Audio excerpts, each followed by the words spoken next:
안녕하세요. 청산별곡입니다. 제가 4월 5일 며칠 안 됐죠.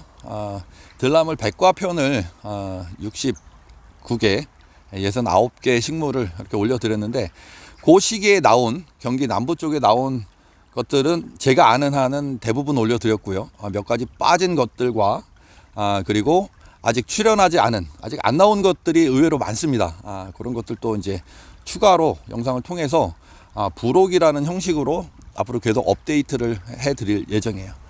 그래서 이제 오늘도 촬영을 위해서 이제 6시쯤 나와서 계속 지금 돌고 있는데, 생각보다 많이 나와 있지는 않네요.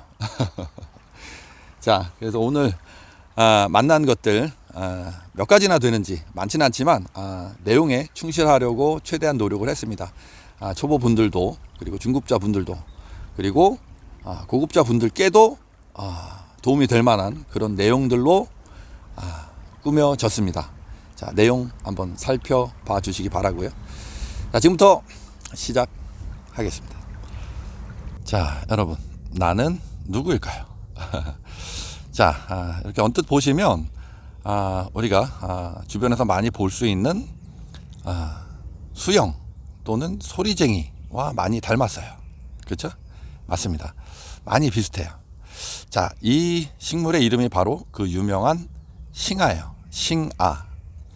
자, 그런데 우리가 일반적으로 알고 있는 싱아랑은 좀 많이 다르죠? 자, 우리가 알고 있는 싱아는 정확히는 싱아가 아니고 수영입니다. 박완서 선생님의 그만턴 싱아는 누가 다 먹었을까? 거기에 나오는 싱아도 바로 수영이라고 합니다. 박완서 선생님도 이제 수영을 싱아로 잘못 아신 거예요.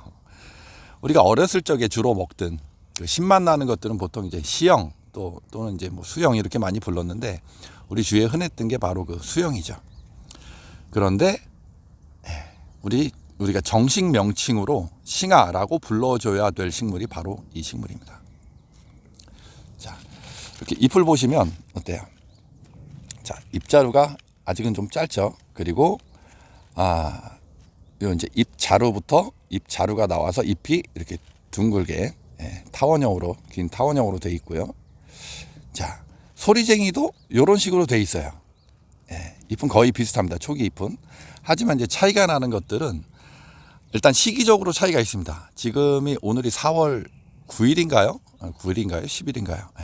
지금 이 시기에 소리쟁이 같은 경우에는 지금 다 발생을 해 있습니다. 많이 지금 커져 있죠. 그리고 지금 보시는 이 싱아는 좀 발생이 좀 늦습니다. 자, 그리고 두 번째 색깔입니다. 자, 초기에 이렇게 올라오는 잎들이 소리쟁이 같은 경우에는 붉은 빛입니다. 그리고 지난해 있던 묵은 잎들이 이 주변에 이렇게 죽지 않고 빨갛게 살아있는 모습을 보실 수가 있어요. 그리고 그 위에서 붉게 새순이 올라오고 이제 햇볕이 따뜻해지고 기온이 올라가면 그때는 다시 이렇게 파랗게 발생을 하죠. 하지만 이 싱아는 처음부터 이렇게 파란색입니다. 자, 그리고 수영 같은 경우에는 어떻게 생겼죠? 수영은 잎 자루가 있고 잎이 이렇게 화살표 모양으로 이렇게 돼 있죠. 이렇게 해서 잎이 이렇게 화살표 모양으로.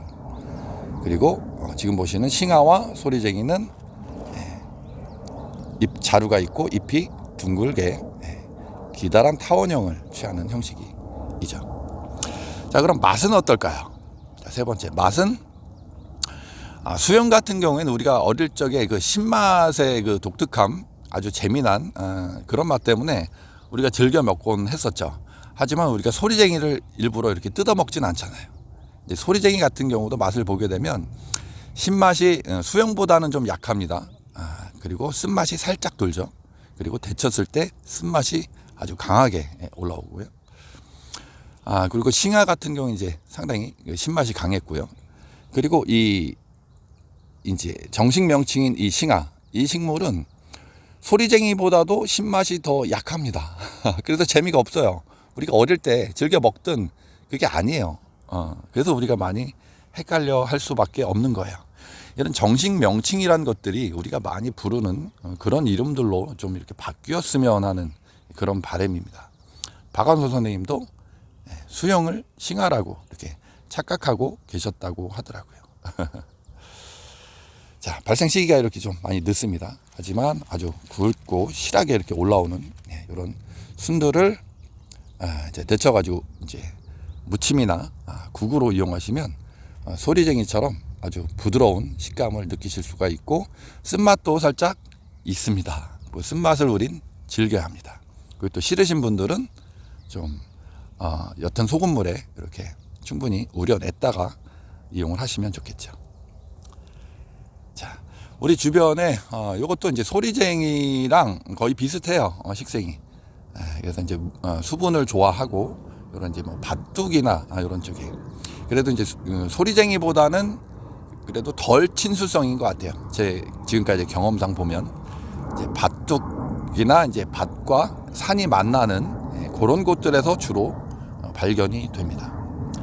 자, 오리지널 싱하의 모습이었습니다. 자, 여러분, 나는 누구일까요? 자, 우리나라 전역에서 발견이 되죠. 아마 여러분들도 대부분 아마 한 번씩은 보셨을 거예요.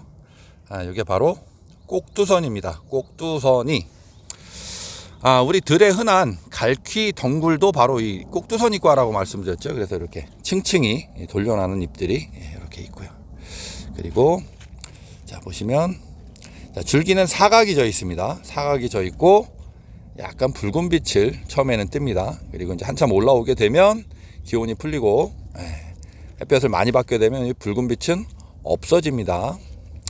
자, 그리고 이렇게 만져보면 거칠거칠해요, 줄기가. 자, 요건 확대를 해볼게요. 자, 아주 반듯하게 네모난 걸 보실 수가 있고 이렇게 가시가 느껴지시나 모르겠어요. 이 손으로 만졌을 때는 껄끄럽거든요. 조금 더 확대를 해볼까요?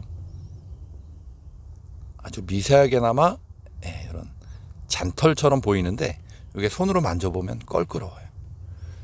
자, 이게 바로 꼭두선이의 모습입니다. 꼭두선이. 자, 꼭두라는 말은 바로 우리가 꼭두각시 노름 할 때 이제 꼭두라는 건데, 꼭두는 붉은 빛을 뜻합니다. 꼭두색이 바로 붉은색이에요. 자, 그러면 붉은색은 어디에 있을까요? 바로 뿌리에 있습니다. 자, 그래서 뿌리를 다 캐보지는 않았지만 이렇게 이제 붉은 빛이 이렇게 살짝 도는 이런 형태예요. 그래서 자, 요 안쪽에 한번 볼까요? 이게 지금 뿌리가 잘렸는데 보시면 붉은색 유액이 나오죠. 자, 요걸 이용해서 옛날에 요걸 이제 염료로 붉은색 천을 물들이는 그런 염료로 이용을 했다고 합니다. 자, 요 이제 꼭두선이 나물로 이용이 가능한데 요 뿌리는 절대 요거는 드시면 안 돼요. 여기에는 발암 물질이 들어 있습니다. 그래서 요거는 반드시 공업용 이렇게 이제 천을 물들이는 그런 염색 제로만 이용을 하시고요. 그리고 지상부는 나물로 이용하는데 단나물이에요. 쓴맛은 없어요. 이렇게 연할 때 채취를 하셨다가 데쳐가지고 이렇게 이제 무쳐 드시거나 국을 끓여 드시거나 여러 용도로 이용이 가능하십니다. 자, 아주 예쁘죠? 층층이 돌려나는 이렇게 잎장들. 돌려나는 잎이 여긴 지금 4장인데 이제 개체에 따라서 크기에 따라서 잎장은 더 줄거나 3장이거나 뭐 5장, 6장 이렇게 늘어나기도 합니다. 자, 우리 주위에 흔한 식물이면서 나물이자 공업용 염색 원료로 이용되는 꼭두선이의 모습이었습니다. 자, 이 작고 아담한 흰 꽃을 가진 나는 누구일까요? 바로 개별꽃입니다. 개별꽃. 아마 여러분들 주위에서 한두 번쯤은 다들 보셨을 거예요. 하지만 이제 크기가 너무 작아서 너무 이제 하찮게 여겨져서 쉽게 간과하고 넘어가기가 쉽죠. 보통 개라는 것은 이제 너무 흔하고 이용 가치가 없는 것들, 하찮은 것들 앞에 개자를 붙이는데 이 개별꽃만큼은 아닙니다. 자, 여러분, 별꽃 하면 우리 들에 아주 흔한 그런 식물이잖아요. 그렇죠? 자, 잎장이 별꽃은 몇 장이었죠? 10장처럼 보이지만 2장 이렇게 토끼 귀처럼 커다랗게 생긴 토끼 귀처럼 생겼지만 두 개가 붙어 있어요. 그래서 5장이라고 말씀드렸죠. 자, 요거는 지금 하나, 둘, 셋, 넷, 다섯, 여섯. 요거는 이제 개별꽃이면서 5장 이상인 것은 이제 큰 개별꽃이라고 하는데 그냥 개별꽃 이렇게만 아시면 돼요. 큰 차이는 없습니다.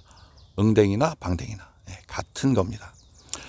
자, 요 지상부를 나물로 이용을 합니다.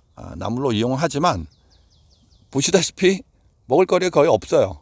그래서 그냥 늘 넘기시는 거예요. 하지만 이 식물의 이용 가치는 바로 지상부에 있지 않습니다. 바로 뿌리에 있어요. 자, 뿌리를 캐보시면 이 뿌리가 보기보다 상당히 길어요. 보시면 한참을 파내려 가야 돼요. 그래야만 이렇게 인삼 뿌리를 닮은 뿌리를 만나실 수가 있습니다. 자, 요거는 이제 생약제명으로 태자삼이라고 해요. 태자삼. 자, 삼자가 붙어 있다는 거는 사포닌이 들어있다는 뜻이죠.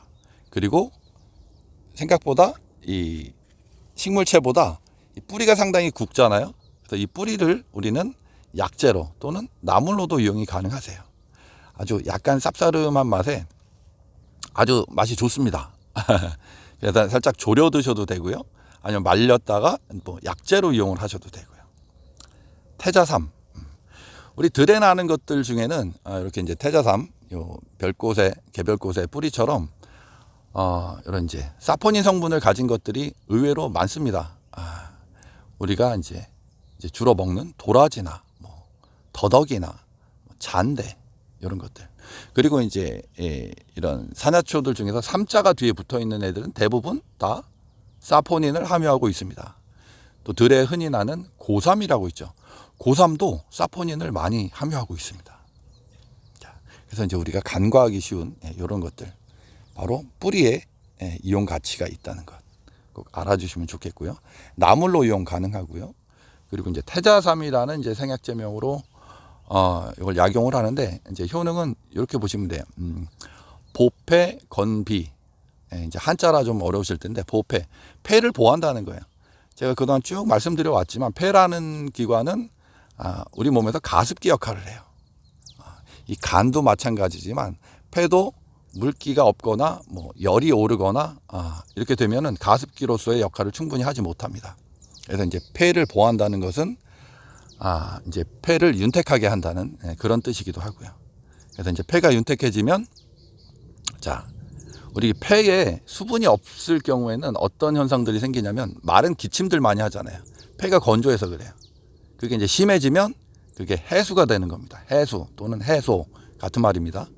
그리고 더 심해지면 천식이 오는 거죠. 천식은 쌕쌕 소리가 나는 거죠. 이 폐에 문제가 생기는 거죠. 그래서 폐를 보호해 줌으로 해서 해소나 천식 등을 이제 없애주는 거예요. 자, 여기서 이제 또 그동안 배웠던 것 중에 이제 폐에 좋은 게 또 뭐가 있었죠? 어제 제가 영상에서 올려드렸던 그 구기자도 이제 세 가지 큰 그 효능이 있었죠. 보신익정, 양감명목, 윤폐지혜 중에서 세 번째 윤폐지혜, 폐를 윤택하게 함으로 해서 해수를 없애준다는 거예요. 마찬가지입니다. 이 개별꽃도. 그리고 또 폐에 관련된 약재 또 하나 설명드리는 게 있었죠. 바로 뭐죠? 우리 아파트에도 많이 심어 있는 것들. 부추처럼 생긴 뭐죠? 맹문동. 자, 맹문동의 효능도 제가 그동안 설명드릴 때 청폐지혜라고 말씀드렸어요. 청폐지혜. 폐에 열을 내려서 해소를 멈추게 하는 거예요. 해소나 천식을.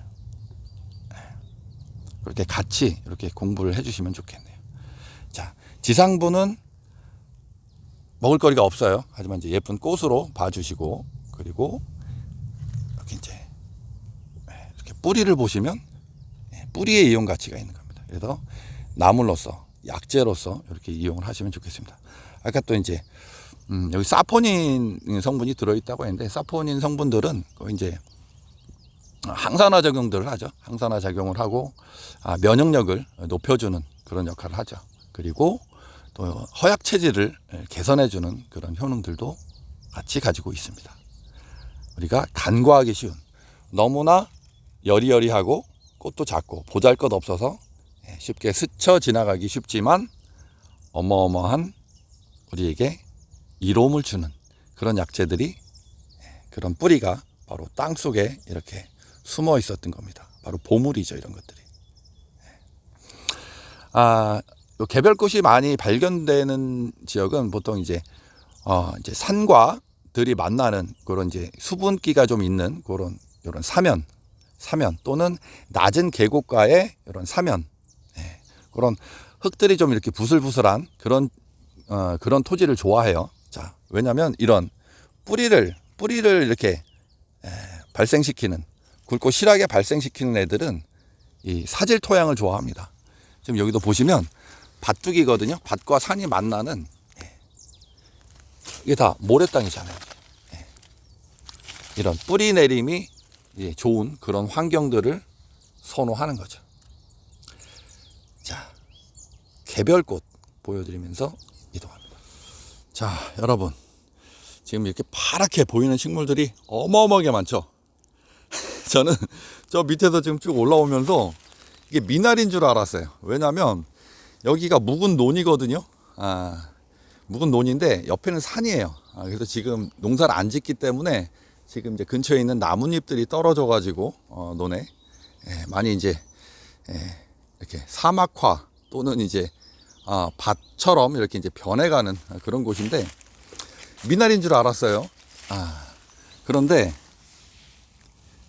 자, 미나리는 맞죠? 미나리 자가 들어가니까 바로 미나리냉입니다.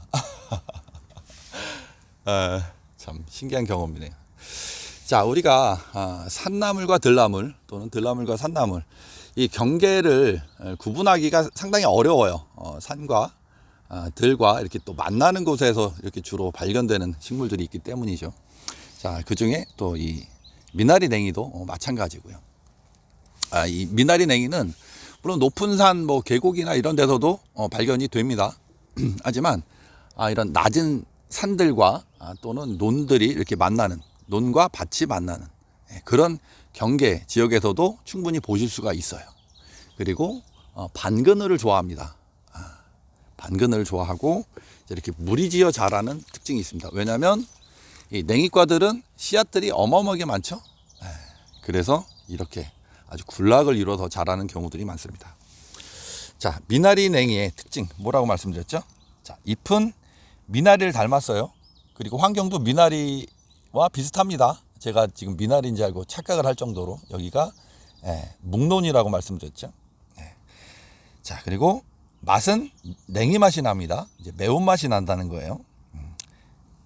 모습은 미나리를 닮았고 맛은 냉이 맛은 곧 다른 말로 십자가 하면서 겨자가라고 그랬죠. 매운맛이 나는 그런 나물이에요. 아주 상큼하죠. 생으로 먹었을 때, 자, 이렇게 이제 연하게 올라오는, 아직도 좀 일러요. 좀 더 아주 대가 튼실하고 길게 더 올라와야 채취가 가능합니다. 지금은 너무 열입니다. 하지만 맛은 한번 볼게요. 아주 상큼합니다. 그리고 그 냉이 특유의 그 매운맛이 돌고요. 자, 그리고 한번 조금 확대를 시켜드려 볼게요. 줄기는 붉은색이고 아주 치밀한 이런 솜털을 가지고 있는 특징이 있습니다. 자, 그런데 이제 문제가, 자, 맛이 좋단 말이에요. 그리고 이렇게 군락을 이뤄서 자란단 말이죠. 그래서 많은 양을 채취를 하셨어요. 그래서 이제 생으로 샐러드도 해 드시고 쌈도 해 드시고 너무너무 맛있게 드셨어요. 자, 이제 남은 거 어떻게 할까요? 이제 데치셨어요. 자, 끓는 물에 데쳐서 이제 냉장고에 차곡차곡 이제 넣어 주시고, 또 이제 일부는 또 말려서 묵나물로 준비를 해 두시고, 그래서 이제 어느 날 이제 심심해서 먹을 거리 없나 냉장고를 찾아보니까 바로 이 미나리 냉이 데쳐놨던 게 보이시는 거예요. 그래서 요거를 이제 해동을 해가지고 이제 맛있게 조물조물 이제 무치셨어요. 자, 그래서 맛을 보는 순간 깜짝 놀라시는 거예요. 왜냐면 너무너무 이 매운맛과 이런 단맛이 좀 섞인 상큼한 맛으로 기억을 하고 있었는데 쓴맛이 갑자기 확 올라오는 거예요. 그러니까 깜짝 놀라실 수밖에 없죠. 왜 이러지? 이런 맛이 아니었는데. 자, 그게 바로 이 강한 매운맛을 가진 이 냉이의 특징입니다. 자, 냉이 중에서 이제 생으로 먹었을 때는 괜찮았는데 요거를 데치고 나면 쓴맛이 확 올라오는 냉이들, 제가 요즘 거의 매일같이 반복을 해드리고 있죠. 바로 이 미나리 냉이, 그리고 매운맛이 아주 강한, 그래서 우리가 매운 냉이 또는 매운게라고 불러왔던 콩다닥 냉이, 그렇죠? 그리고 우리 또 이제 들이나 강변, 개울가에서 많이 볼 수 있는 물이 져 자라는, 제가 어제 보여드렸던 말냉이, 이런 것들은 데치게 되면 쓴맛이 어마어마하게 올라옵니다. 그리고 또 냉이 중에 하나 나도냉이라고 있죠. 나도냉이, 그것도 이제 산과 들이 만나는 그런 이제 경계 지역에서 많이 발견이 되는데, 나도냉이는 그냥 생으로 먹어도 좀 매운맛도 있지만 쓴맛도 어느 정도 있습니다. 그런데 이것도 데치고 나면 쓴맛이 어마어마하게 강해지는 특징이 있어요. 오늘 새벽이었나요? 나르샤님께서 댓글을 주셨는데, 냉이 중에 하나, 또 산에 나는 아주 귀한 임금님 밥상에 올라갔던 양반가들만 먹었다는 는쟁이 냉이를 데치셨대요. 데쳐가지고 드셨는데 쓴맛이 확 올라온다고 말씀을 해주신 거예요. 그래서 이제 제가 확신을 가졌습니다. 자, 는쟁이 냉이 전도사 하면 또 저죠. 제가 제일 먼저 유튜브에 이렇게 또 알리게 됐고, 지금은 또 이제 많은 유튜버들께서 는쟁이 냉이를 이제 많이 이렇게 올려주고 계신데,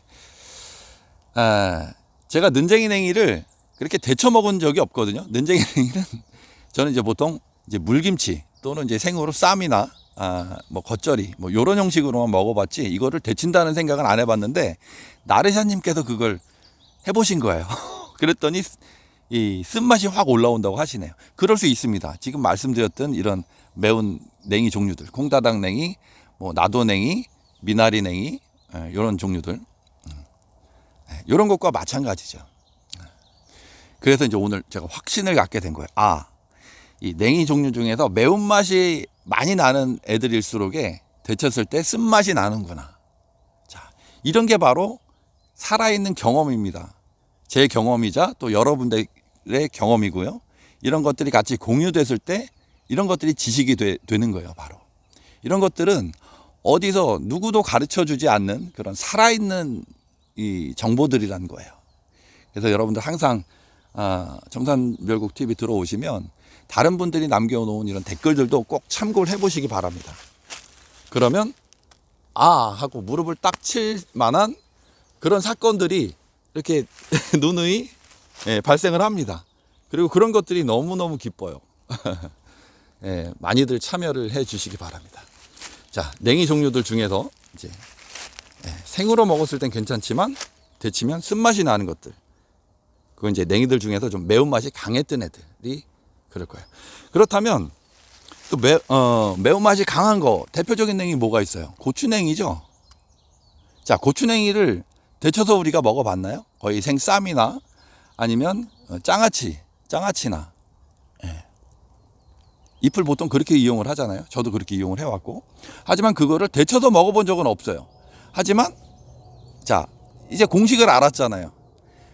매운 냉이들은 데치면 쓴맛이 나는데 고추냉이는 가장 맵잖아요. 그러면 고추냉이도 반드시 쓴맛이 날 거라는 이런 가설이 가능하겠죠. 자, 이 정답은 여러분들께 돌리겠습니다. 주위에 혹시 그 고추냉이가 있으신 분들은 잎을 한번 데쳐보세요. 쓴맛이 나는지 안 나는지. 물론 안 날 수도 있습니다만 지금 이 공식에 의하면 쓴맛이 올라올 확률이 높죠.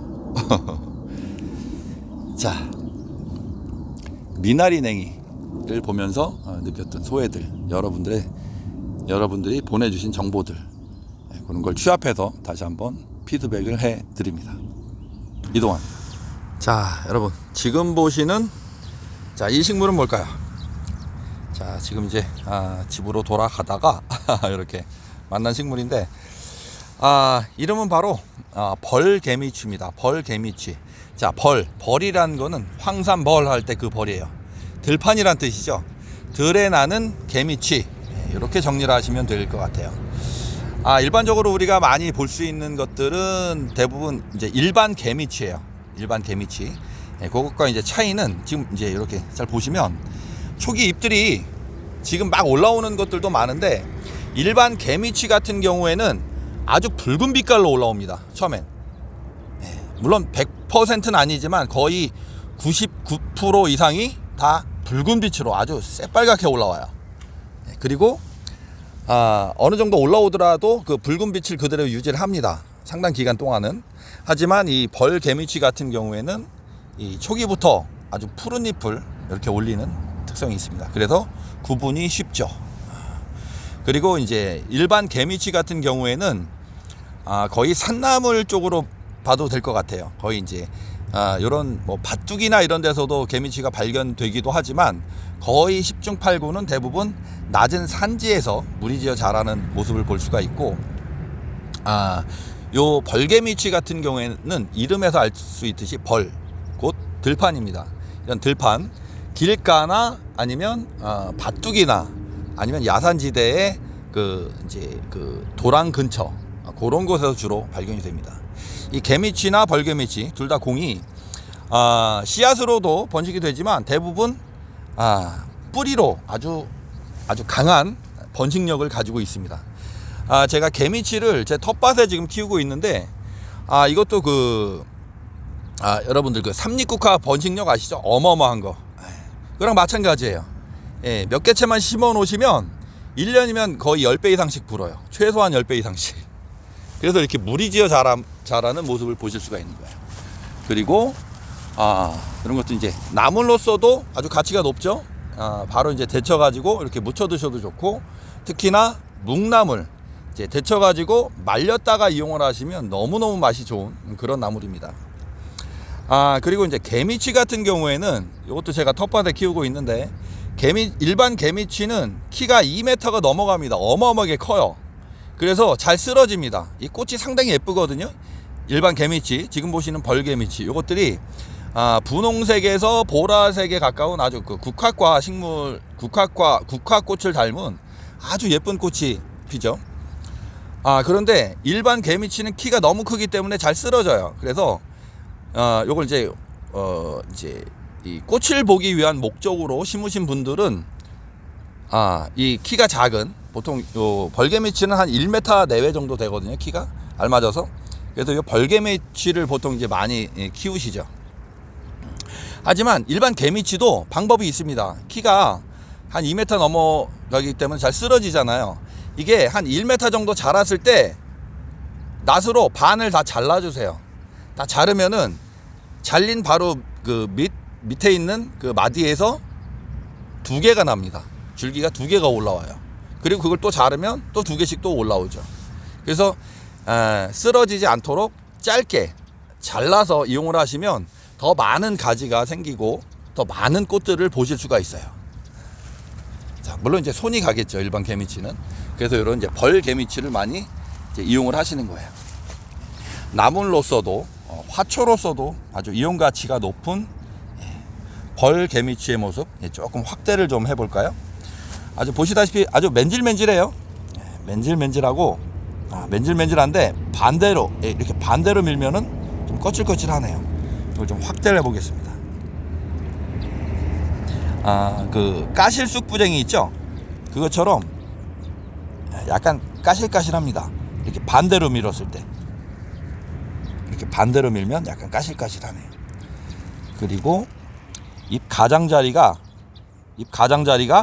이렇게 붉게 이렇게 물이 들어있네요. 물론 아닌 개체들도 있습니다. 요거는 이제 100%는 아니네요. 자, 벌에 나는 개미치, 벌 개미치 소개를 드리면서 이동하겠습니다.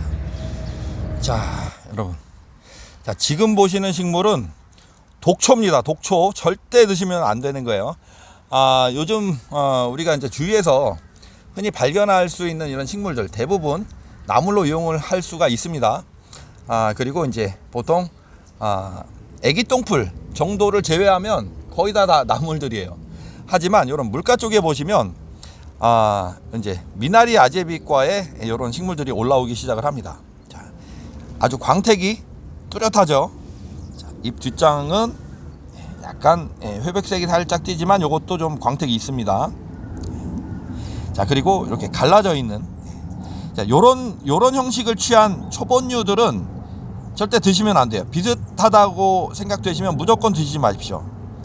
이게 바로 개구리 자리라는 아주 맹독성의 독초입니다. 이거 절대 드시면 안 돼요. 이제 미나리 같은 거 이제 하러 가셨다가 드시기가 쉬워요. 자, 여기도 보시면 바로 개울가거든요. 이런 개울가나 또는 논 옆에, 또는 도랑, 특히 도랑에 많아요. 논과 밭에 있는 도랑들이 있죠. 물기가 촉촉한 그런 곳에서 많이 발생을 하고 아주 실하게, 대도 아주 실하게 올라와요. 나물로 오인하실 수 있는데, 바로 이렇게 생긴 광택이 나면서 잎이 이렇게 3장 정도로 갈라져 있으면서 결각이 좀 있는 이런 것들은 유독식물입니다. 미나리 아제비과 절대 드시면 안 돼요. 확신이 드시지 않으면 절대 채취도 하시지 마시고, 절대 맛을 보려고 하셔서도 안 돼요. 절대 안 됩니다. 자, 그리고 이제 들과 이제 산에 또 이제 이런 독초들이 하나씩 또 올라올 거예요.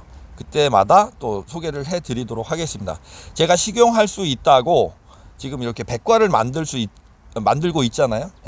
그 내용들 하나하나 다 숙지를 하시고 확인이 되신 것들만 채취를 하시고 그리고 드셔야 합니다. 자, 개구리 자리. 이제 대가 올라오고 나면 이제 노란 꽃이 핍니다. 꽃잎이 5장으로 제가 기억을 해요. 그리고 이제 꽃이 수분이 되고 나면 이제 동그랗게 이제 씨방이 생기는 그런 형식인데, 개구리 자리 절대 드시면 안 되는 독초입니다. 잊지 마시기 바랍니다. 자, 이동하겠습니다.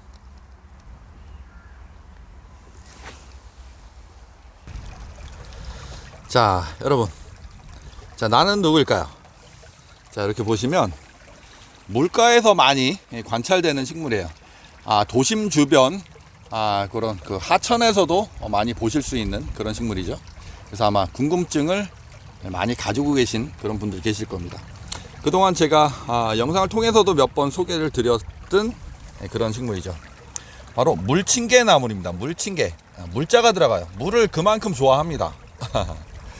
키는 많이 크면은 한 1m 이상까지 크기도 하고요. 그리고 이제 또 하나 특징적인 거는 한겨울에도 파랗게 살아 있습니다.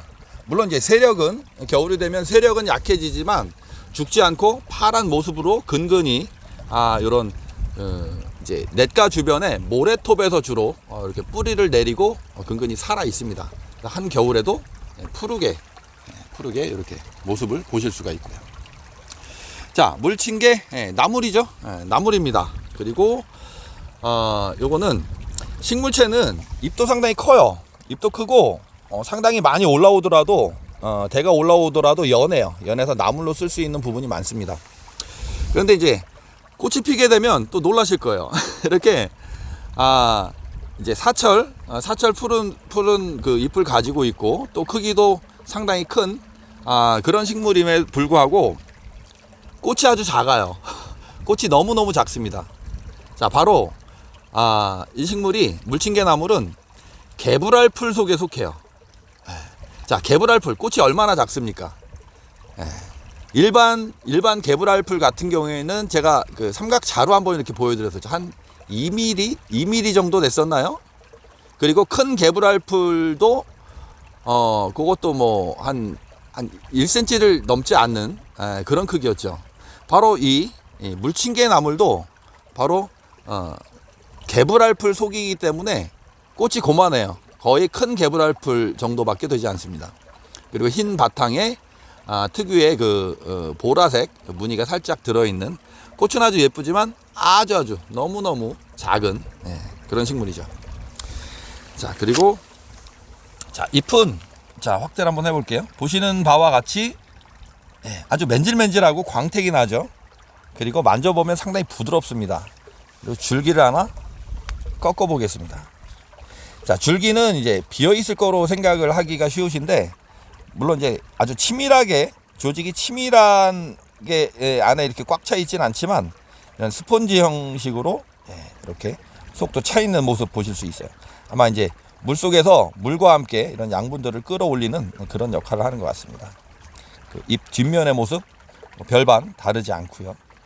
자, 그리고 뿌리로 번식을 한다고 말씀드렸죠. 이게 이제 저희 고향에도 제가 어제 고향 갔을 때도 있는데 뿌리가 옆으로 미나리처럼 계속 번지면서 이렇게 개체가 이제 이렇게 커지는 거예요. 보시면 다 무더기 이렇게 발견이 되잖아요. 이게 이제 뿌리가 사방팔방으로 번지면서 이렇게 방석처럼 아주 예쁜 모습으로 자리를 하고 있습니다. 자, 맛은 어떨까요? 이것도 댓글로 한 분이 물어보셨는데, 제가 이 나물은 제가 나물로 사용해 본 적은 없어요. 그냥 맛만 이렇게 본 적이 있었는데, 언뜻 보시면 이게 이제 물을 좋아하고 그렇기 때문에 이게 또 모습도 그렇고 이 냉이과가 아닐까 이렇게 생각하시는 분들이 많아서 아마 매운맛이 나지 않을까 보통 그렇게 생각을 하실 수도 있습니다. 하지만 맛을 보게 되면, 자, 여기는 계곡가니까 직접 이렇게 씻어서 맛을 한번 보겠습니다.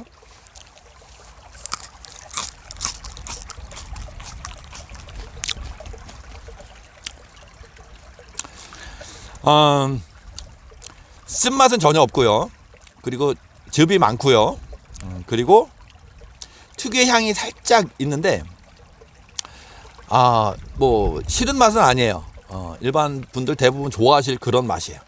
아마 요 나물 같은 경우에는 요 이제 독이 없기 때문에 잘 다듬으셔 가지고 이건 그냥 샐러드로 겉절이로 이렇게 드셔도 좋을 것 같고 살짝 데쳐서 드셔도 괜찮을 것 같습니다. 하지만 제가 제 경험이 제한적이다 보니까 제가 뭐라고 확답을 드릴 수는 없어요.